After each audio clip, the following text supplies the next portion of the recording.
We're going first. Okay.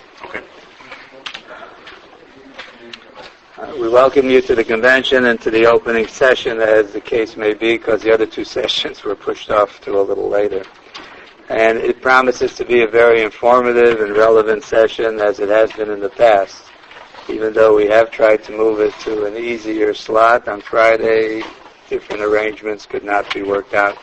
So I feel bad there isn't a bigger item to hear, but those that are here won't go away disappointed.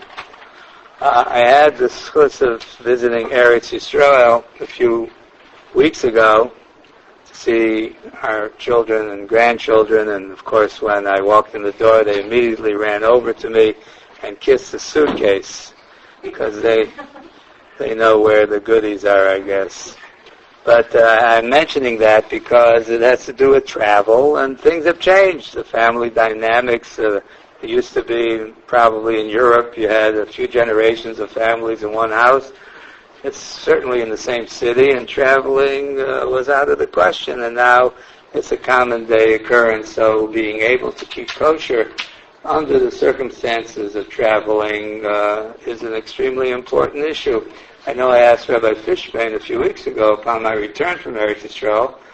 I said it would be a big service if we knew when you get on an airplane and it says Beis Din Tzedek of Amsterdam. He might be a very nice guy. He could be a taxi driver for all I know.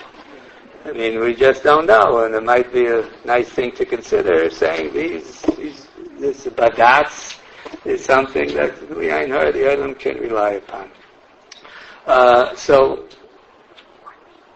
we're going to begin by introducing our first speaker of the evening, Rabbi David Cohn, who is the Administrative Rabbinical Coordinator of the CRC. Among his responsibilities, according to the website, are flavoring and ingredients. Everyone knows that things have changed a lot over the years, and you literally have to be a chemist par excellence, among other skills, to know what's going on with today's food products. And Rabbi Cohn definitely fits the bill. When I was in Tel Yeshiva in Cleveland, I was the official secretary of the Tzirei Agudah Yisrael, and we would write to companies, mainly candy bar companies, of course, to find out if they were kosher. And unless a pig's foot was sticking out of the bar, they would always say, yeah, we're kosher, no lard, no nothing. But it's gotten very complicated, and Rabbi Cohn's an expert in this field, and we look forward to hearing what he has to say. Thank you, Rabbi Bider. Okay.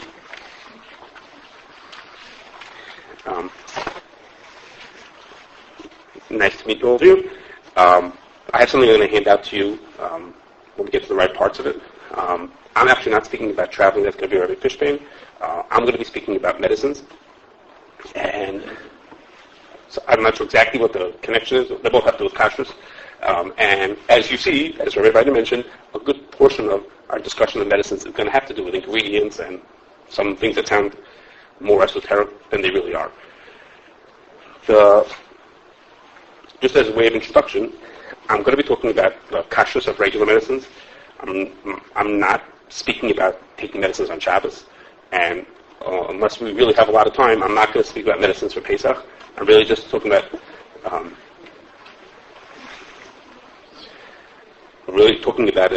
medicine for year-round. And my goal is to try to give you some of the rules and some examples, and not get into all the real gory details. If you want, you could read on our website some more complicated things and more involved things. And a lot of what you're going to hear about comes from over the past couple of years, the CRC has put together a list of medicines that we do or don't recommend. And between the thought that went into preparing the list and then the experience of seeing that, that's what I'm going to try to share with you and show you what there is. In a number of places, I'll point out to you that not everybody agrees necessarily with the decisions we made. I'll try to be open and clear with you what we do, what we think one way that someone else doesn't necessarily agree with. Just a simple example of that is that most hashkafas won't answer any question about something that they don't certify themselves. The Star K will answer medicine questions. If you call them up and you say to them, could you tell me about a medicine, they'll tell you yes or no. But on their website, on their public side, they will only put down things that they do recommend. They won't tell you anything they don't. If you call up, they'll tell you, no, don't take this. But on their public, they only have a list of things that they do recommend. And this is not a halachic difference, this is just a policy difference. Our list has things that we do and don't recommend. You can see it on our website, you can see it on our apps. You can get that information. We're willing to tell you that that's just a little difference. But we'll get into more of them as we move along. Okay.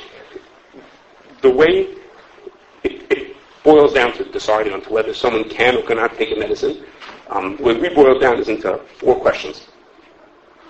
I'll run through them quickly, and then we're going to go through each one of them slowly through different examples. The first is, does the medicine contain anything that's kosher sensitive? Next, could the medicine be replaced by something that has no shilas to it? Is it possible to get something that's without any shilas at all? Third, how edible is this medicine? And lastly, how sick is the person who's taking this medicine?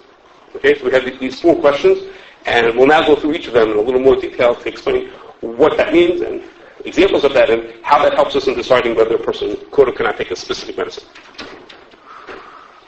In this first one, which is, are there kosher-sensitive ingredients? As you can imagine, that's where hashkafas have the most abilities to help.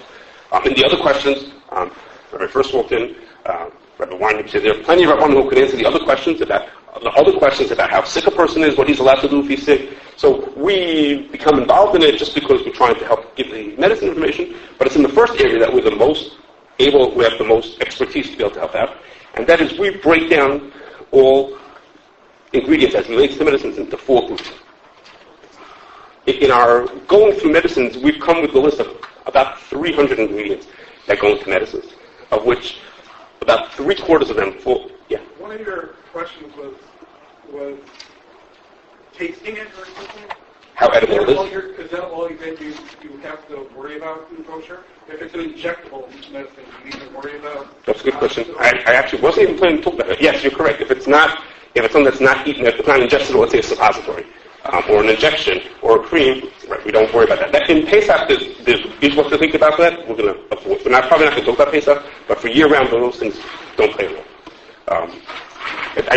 Let me just mention, before we get into the details, that of these 4 questions, the most easy things to make permitted are in one of 2 ways. One is things that have completely no questionable ingredients. Okay, a very popular item is called Miralax. It's made of something called polyethylene glycol. That ingredient is innocuous. There's no Kashrus issues to it. It's the only one ingredient in the product, and it's fine. It's not a problem. And the other thing that makes things very easily mutter is if they're not edible. Most common is tablets that we consider to be not edible, and those are easy, also traditionally permitted. So then we have, in ingredients, we come to a list of about 300 ingredients that go into medicines. About 3/4 of them have no questions to them at all. And the rest breaks down. We have 3 other groups. We call them trivial, minor, and serious. And I'll explain to you what each one of those means. Innocuous. This first group of innocuous is almost all the active ingredients in medicines, and certain things that you'll see a lot of propylene glycol and silicon dioxide, water, a lot of these things that are really very innocuous. I mentioned to you that Miralax is okay, but there's also there's one brand of fluoride fluoride drops that has a whole bunch of ingredients in it, but they're all okay. There's nothing to them. There's certain whitening strips. Crest makes a number of whitening strips that we have listed on our thing, and they're all made out of ingredients that have no kashrus concerns to them. So those are okay. Those are easy to make mutter. There's no questions to them. What you're eating, what you're ingesting, is not anything that has a shiloh to it. A little higher than that is what we call trivial. That is to say, there's an ingredient in there that might be not kosher, but the way that ingredient is used, it's always bottled. The way it's used, it's such a tiny ingredient. We know from the way that they use it, it's always bottled, and therefore it doesn't really play a concern. What we would say in that case is, for something like that, if you had a substitute that was available, prefer the substitute that has no shiloh to it. But if you don't have to, listen, it's bottled, so what's the problem? I mentioned that's what we hold in theory. in looking through our list of products, I can't find one that we didn't recommend because of that. So this is a theoretical position. Again, we didn't have one that didn't. I'll mention some examples of that to you. Gomarabic, you'll see on the side of products something called polysorbate. So for this one, polysorbate 20 falls into this group. Stearate, it's in very many products have something called magnesium stearate. And magnesium stearate is something that can most definitely be not kosher. The word stearate comes because it's from fat that usually comes from a steer. Okay, those are stearates. So stearates could be not kosher, but they're always used in very tiny proportions that are always bottled, and we don't consider them a concern. Okay. Now to move up a little bit is what we call a minor issue. These are things that are probably kosher. The ingredient is probably kosher.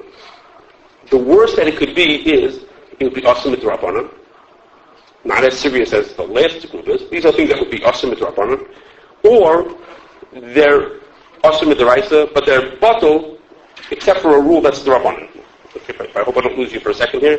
There's certain things that are bottled midaraisa but not midrabanan, like the davar hamayim is called, something that plays a special role in the food.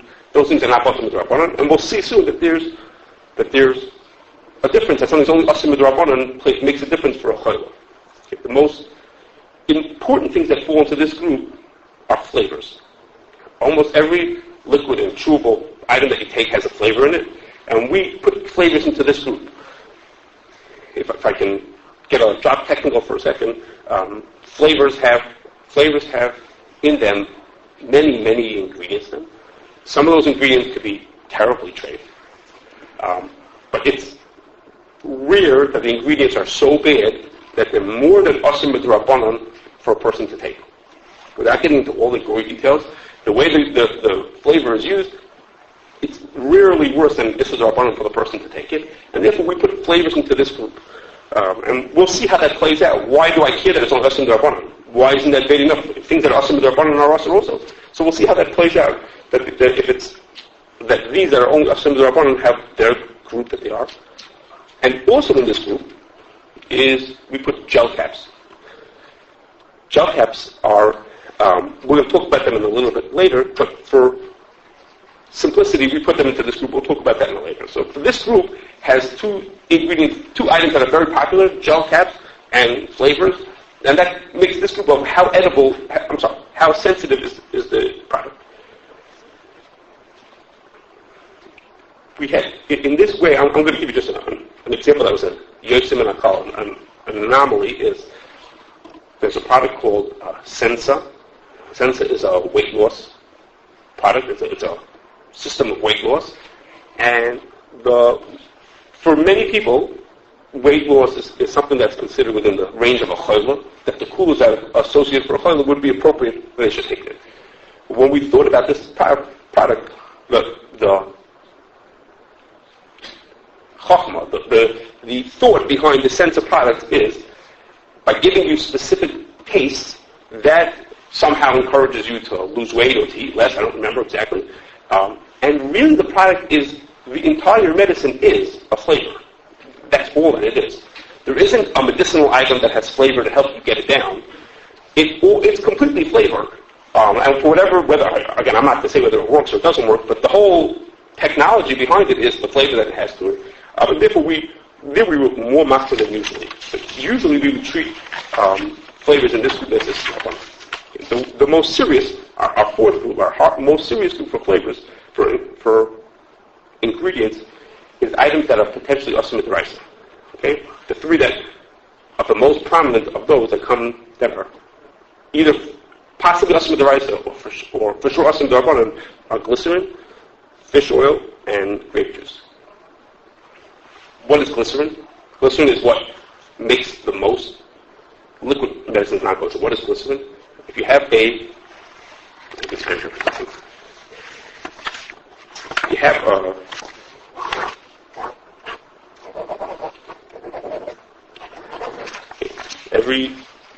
oil or fat looks like this.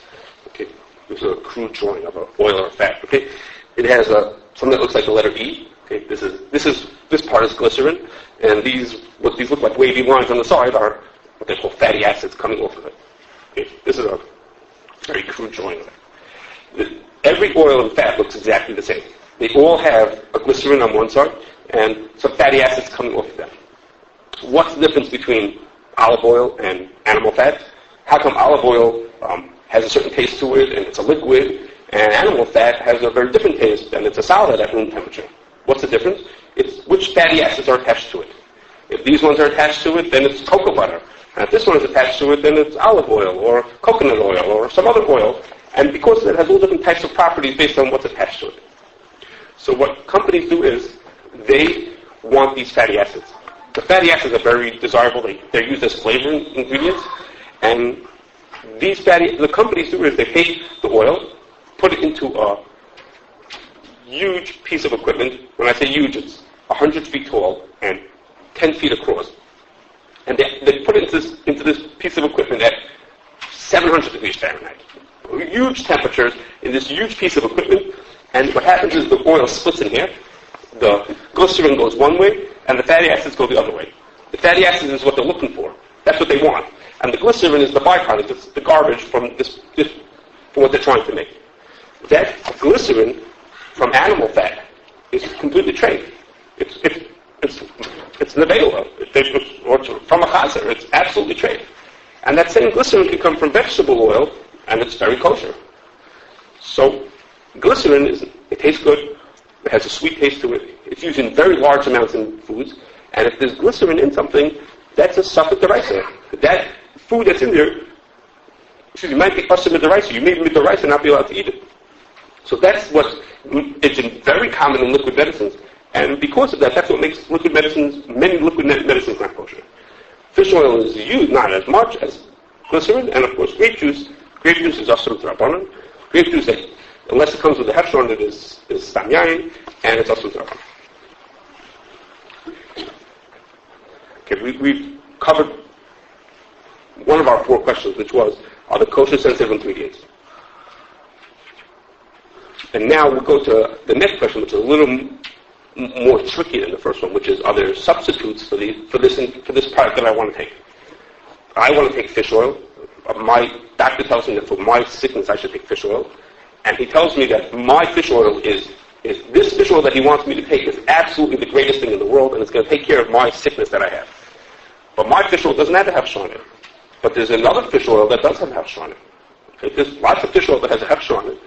I tell people all the time, there's a website. We don't make any money on this. Even though we send people all the time, it's called koshervitamins.com. They have all types of medicinal type products. So if you want fish oil with a hefsher on it, they have it. So, well, is that a substitute? Is that a legitimate substitute or is it not? That's a toss-up, how much it is. But the fish oil, if it's trace, is too serious for us to let someone take it. What happens if a person has a bad cold, they want to take Robitussin? Well, Robitussin has glycerin in it, and no one knows if it's kosher. They want to take Robitussin. But there's Triamine that has a hefsher on it. You know that there's diabetics who take something called diabetic tussin. They're not allowed to they don't want to have glycerin, so they have something else called diabetic tussin that has no glycerin in it. So that's a substitute, that's fine. You could take that. So part of knowing whether medicine is okay is not just to know whether the medicine has ingredients and this chayla is allowed to take it. The way our list is organized, it's organized by categories. So all the cough medicines is next to each other. So this one is not recommended. Sometimes it's not recommended just because you look 3 lines later and you'll see there's another one that's roughly the same thing, and that's why we didn't recommend this one. A popular question we get is, we don't recommend the orange-flavored Metamucil. The Metamucil itself is made from something innocuous, something that doesn't have a Kashrus concern, but we don't recommend it because it has a flavor. So people say to us, but flavors, I mentioned to you, are not such a serious concern, and for a chayla, we would allow them to take some of the flavor, so what's wrong with orange Metamucil? That's all that's in there is a few little things and the flavor. Well, it's because if you look at the list of laxatives that there are, there's so many of them that are acceptable that there's no reason to take this one why take this one when the other one has a substitute?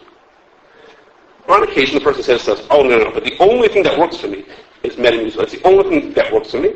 Okay, that's a rabbinic question. You ask your Rav, this is the only thing that works for me. Okay, then maybe it's not a substitute. For you, maybe it's not a substitute. One person wants to take melatonin. There's a company that's called Natural. that makes melatonin. Their liquid melatonin has sensitive ingredients to it, okay? But their pills don't have it. So to us, that seems to us like there's a substitute. Why take the liquid if you could take the pill? The pill has no shilas to it, and the liquid does. Nicorette gum. Okay, there's someone who's trying to stop smoking, and he feels that taking Nicorette gum will help him. So we asked Rabbi Short, should we treat that person as a chayla? He said, yes. The person who's trying to stop smoking should be treated like a chayla. It's for his health and well-being, and we should treat him like a chayla. But, Nicorette lozenges have very few shilas to it, but Nicorette gum has a much more serious shilah to it. So we don't recommend the gum, even though by the technical rules, we're not going to say, well, this would be mutter, but it's not because we have a substitute. Because we can get the same medicinal value out of taking the Nicorette lozenge instead of taking the Nicorette gum. So again, in each of these, as we work through this, if you were to look at the medicine by itself, you might say, well, for this kind of a chayla, he could take that kind of a suffix issa to it. But this point of is there a substitute plays a role. You look through the many of the items or similar items to say, well, maybe we can give them something else that could do the same medicinal purpose, in which case you can't take this. Okay, we're on to our third question. We've now decided that the medicine has a sensitive ingredient to it, and we don't have a substitute for it. Now we move on to, is the medicine edible or not? And in this, we break down edible into 3 different levels of how edible something can be. The first is things that are completely edible, which is to say, it's a food-like item. Okay, a cough drop. Okay, it's a food-like item. It's something that you eat it, and you get pleasure out of eating this food. You take a glucose drink. People who want to be tested for diabetes take a glucose drink. Well, that's sugar and water. That's what it tastes like. That's edible. Of course, many liquid medicines, we treat liquid medicines as if they're edible. It's questionable whether they're borderline as to whether they are or not edible. We treat them as if they are edible. And even some chewables are considered to be edible. I have a daughter who takes something chewable. It has an extra on it, and she chokes it down every day. That's how inedible she thinks it is. And maybe on certain chewable items, they are not considered edible, so that's a toss-up. We dump all chewables on liquids as consider them edible, even though you might, it's very reasonable to possibly disagree on that. That's the first group. Those things that are edible, there's no heter. That doesn't, the fact that there's nothing there that tells you a certain person could take it. But our next group is called Shloika Derech Achila. Shloika Derech Achila means I'm not eating it in the regular manner that people eat food. The Gemara's example of Shloika Derech Achila are examples of foods that are really edible. Okay, the Gemara gives examples of black pepper or oil or vinegar. And the Gemara says if you eat those foods plain, it's Shloika Derech Achila, because black pepper is usable as an ingredient. But people don't eat spoonfuls of black pepper. That's not the regular way that you eat a food. Okay, or vinegar also. Tonight they're going to serve supper and there's going to be a salad. I'm sure there's going to be vinegar in it. But that's how you eat vinegar. You don't eat vinegar in, I'll drink a cup of it. So the Gemara says if a person eats a food in that manner, it's Shloika Derech Achila. It's only asur midrabanan for the person to eat that. It's not an isser, even if the food would be asur midaraisa, it's only isser drabanan to eat like that, because he's not eating it in the regular way. And into that group, we put the most prominent example that we have for that is gel caps. Now, I have said to you before, I mentioned that here's where gel caps fits in. What are gel caps? There's 2 forms of gel caps. One is the hard gel caps that look like 2 pieces that fit together. There's a hard gel caps, and then there's the soft gels, which are kishmai kehu. It's soft like a pillow, and inside of it, some kind of a liquid is sitting inside of it. Okay, what's the difference between those? The hard ones are pure gelatin. Gelatin, they take it's done. You take something that looks like a pencil. Okay, take the pencil, you dunk it into the liquid, you pull it out, and it dries on the end of it, and it hardens into a gel cap. Okay? It's 100% pure gelatin. Gelatin we treat as isser. Gelatin usually is made out of pigs, unless you make special with hashkafa. It's made out of pigs, and It's completely, yes, sir, and just dunk and then pull that as a Okay, so Fishman says there is such a thing as kosher gelatin. It's true there is kosher gelatin. Not for our discussion tonight, but it's pure and kosher and pyre. Okay, there we go. Thank you. Let me get that 1 second. I'm going to mention that. The soft gels are made of not pure gelatin. It's a mixture of gelatin and a few other ingredients, including usually glycerin, a few other little ingredients that are mixed in together and made into this soft like pouch. And the medicine is put in as it's being formed. The liquid medicine is put in as it's being formed, and it looks like magical because there doesn't seem to be any opening in it. Okay, it's like magical how they get it in, and that's what you have. So those items, the gel caps, the gelatin itself is an edible item. Gelatin is used in making yogurt and all kinds of other foods. So gelatin is an edible item, but nobody. So the fact that it's gelatin is edible. The fact that you swallowed it is also considered achila. It's learned out from matzah. The Gemara says if you swallow matzah, it's swallowing, even though you didn't chew it, is also considered makes it edible. So the fact that you swallow the gel cap also doesn't make it not edible. But what makes it not edible is the fact that nobody eats pure gelatin. Eating pure gelatin is like eating pure vinegar. Vinegar is edible, but swallowing vinegar is also. But swallowing pure vinegar is shloikid achila. So for a person to have a gel cap is also midrabanan because he's eating it in the not typical way. The typical way to have it is you mix gelatin into your yogurt and it thickens your yogurt, and that's how you eat it. But to eat it pure as is, it's just like eating black pepper. We don't eat black pepper pure. Yes. Didn't you mention earlier that there's a signal geschmack because you got there's like flavor in there and they use it for anah? If they use it for, if it would be tasty, if it's tasty. But that's not true of gelatin capsule. The gel capsule is just, it tastes like a piece of plastic. So if I wouldn't tell you that it's made out of food, it looks like a piece of plastic. It doesn't have any taste, any pleasure out of eating the thing. Rabbi Fishman asked me to mention that there was 75 years ago, there was a big machlokes as to whether gelatin made out of treif animal bones is kosher or not. And it's been accepted that it's not considered kosher. There were great poskim who held that it is mutter under certain conditions.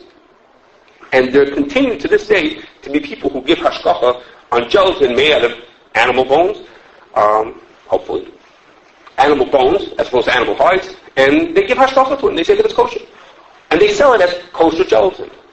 That product is not accepted as kosher by the Hamoinam, by the generally accepted, that's not generally accepted as kosher.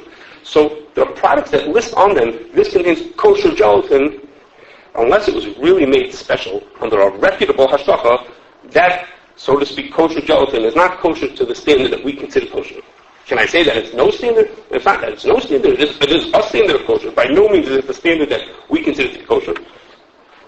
So we would treat that as not kosher gelatin.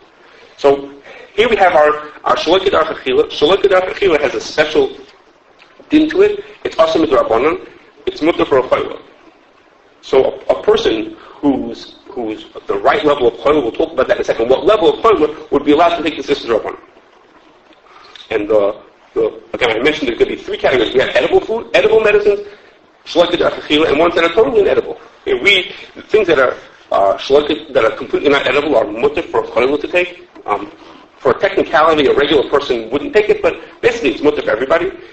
For people to take as a medicine. Into that category, we put tablets, like pills, into that group. I'll mention to you that the Sarki does not agree with that. The Sarki thinks that tablets should be treated as being shaloket derech achila rather than not royal achila. And therefore, they look into the ingredients in the tablet. We don't. We tell people that all tablets are okay. And now we come to two questions about what things are considered edible. The first is about vitamins. I'm discussing a vitamin that's in a pill form. So I just said to you that vitamins are not considered, that pills are not considered edible. In which case you say, well, if pills are not edible, then I can go to CVS and buy whatever vitamins I want to, because if I buy it in the pill form, it should be okay. So there's a difference of opinion. Ramosha held, so they say that Ramosha held, that since the person takes a vitamin as a food replacer, he takes the vitamin, the doctor said you need to have more vitamin C. instead of eating 3 oranges, he chooses to take a vitamin C pill.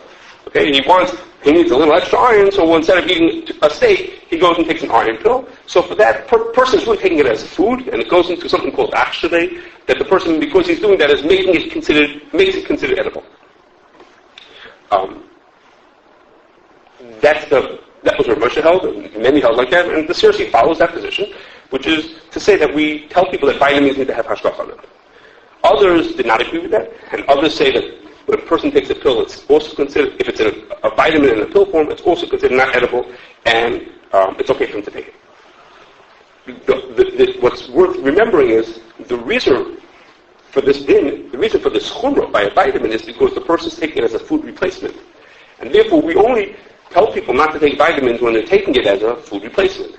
Like a person comes and says, I want to take a multivitamin. Every day, I'm just for my general health and well-being. But when a person comes in and says, doctor told me I have an iron deficiency, and I need to take iron to make up, not because I need a little iron. I need to take iron. It's not a food replacement to say eat 400 steaks a day. Okay, that's not. So this is not a food replacement. At this point, it's crossed the line and it's become a medicine. And then we would tell the person to take it. And the next items that are questionable whether they're edible is mouthwash and toothpaste. That there's 2 very different views as to whether that is or is not considered edible. Okay, I watched 2 prominent poskim. Each tasted the same mouthwash, and one was like, "This is wonderful. It's perfect. It's food. It's 100% edible." And the other one spit it out. I can't imagine. Anyway, he put the stuff into his mouth. So it's 2 very different ways of looking at it. Many poskim have different views on that, on mouthwash and toothpaste. Rabbi Schwartz himself holds that they're not considered edible, and they therefore don't need to have hashgacha on them. But he says, Lamaisa is, there are mouthwashes that have brand name mouthwashes in every supermarket in the store. If you look on our list, there's a number of Listerine products that are under very reputable hashgacha. They don't have it on the package, but they're under reputable hashgacha. And so Rabbi Schwartz says, well, if you have that available to you, forget about ones of smaller brands that have hashgacha. These are ones that are very reputable. They're in every pharmacy in the country. Why not take that? Why take the one that's a question? Even though he personally holds that it doesn't need hashgacha. He says, well, why take it? And the same thing with toothpaste. He says, the most serious ingredient in toothpaste is glycerin. Many toothpastes have glycerin in it. So he holds that it's not considered edible. But he says, there are many toothpastes that don't have glycerin in them. You look at our list, there's a whole bunch of them that don't have glycerin in them. So he says, so why take this one that has a suffix isser in it when you take the other one that doesn't have a suffix isser in it? And so our listing goes to each one of them says that. It says, these don't need hashgacha, but use these, preferably these ones, because they're available without any charge. And not, okay, for Pesach, even then we tell people that they should take the ones with hashgacha, the ones that we know are okay. Okay, and last is, we have to think about is how sick the person is who's taking this medicine. And here also we have 3 groups of how we rate a person's sickness.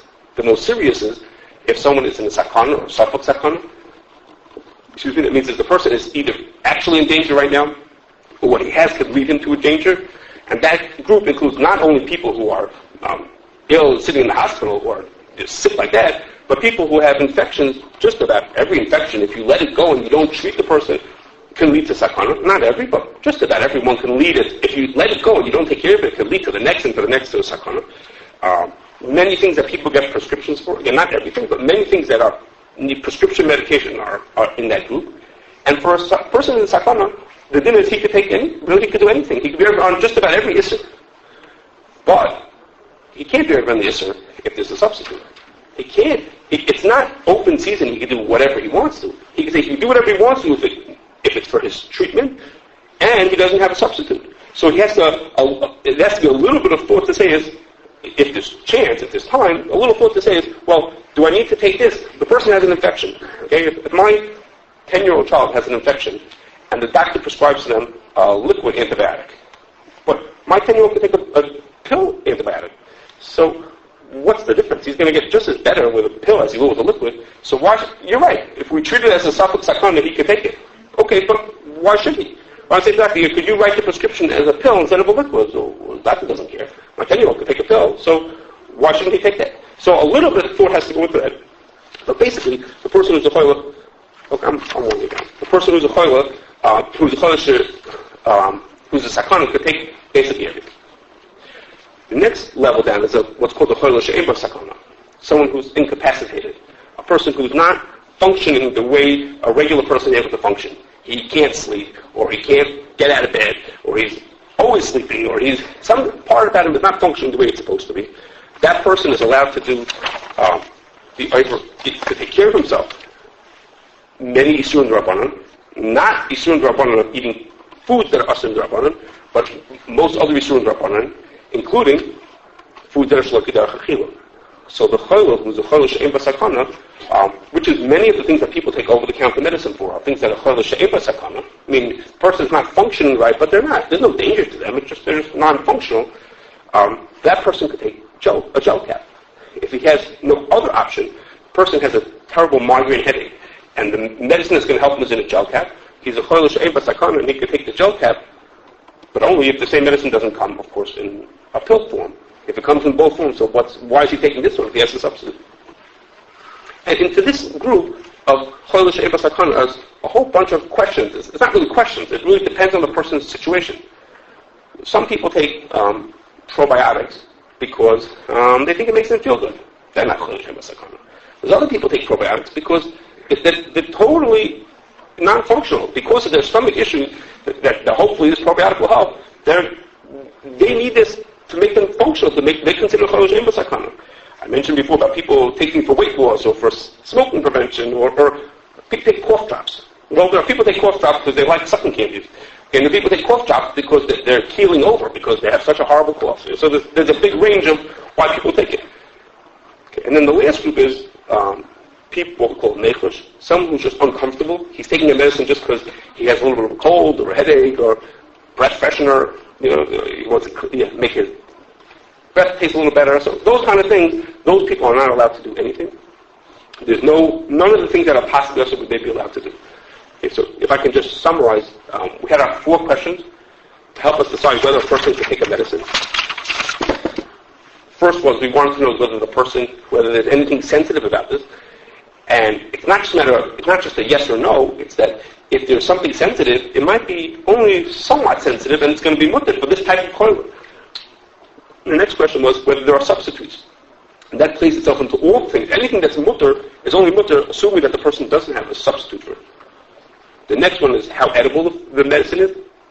And there we had our 3 groups. Things that are totally not edible are okay, and things that are in between edible, the Shlo K'derech Achila, are mutter for certain types of choilo. And then we've thought about how sick the person is who's taking the medicine, and depending on his level of sickness, might be mutter or not allowed to take different amounts of medicine. Okay. Any questions? Yes?